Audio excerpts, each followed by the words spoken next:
বাবার কাছে বিয়ের দাবি যুবকের। দাবি পূরণ না হওয়ায় ক্ষোভে হাই ভোল্টেজ বিদ্যুৎ টাওয়ারে উঠল এক যুবক। টাওয়ার থেকে সেই যুবককে নামাতে রীতিমতো হিমশিম খেতে হয়েছে পুলিশ ও দমকল কর্মীদের। ফালাকাটা ব্লকের ধনিরামপুর ১ নম্বর অঞ্চলের দেওমালি গ্রামের ঘটনা। বুধবার সকাল থেকে আকাশ মেঘাচ্ছন্ন, টিপ টিপ করে অবিরাম বৃষ্টি। প্রতিকূল আবহাওয়াকে উপেক্ষা করেই এদিন সকালে হাই ভোল্টেজ বৈদ্যুতিক টাওয়ারে উঠে পড়ে এক যুবক। যুবকের ভয়ানক সিদ্ধান্তে হতচকিত হয়ে পড়েন গ্রামবাসীরা। জানা গেছে যুবকের নাম বিপ্লব রায়। তার বাড়ি বানারহাট ব্লকের সাকুয়াঝোড়ো ১ নম্বর অঞ্চলের প্রধানপাড়া গ্রামে। খবর পেয়ে ঘটনাস্থলে আসে জটেশ্বর ফাঁড়ির পুলিশ এবং ফালাকাটা ও ধূপগুড়ির ফায়ার স্টেশনের কর্মীরা।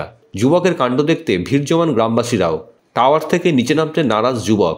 অবশেষে পুলিশ ও দমকল কর্মীদের চেষ্টায় ২ ঘন্টা বাদে বৈদ্যুতিক টাওয়ার থেকে বিয়ে পাগল যুবককে নিচে নামিয়ে আনা হয়।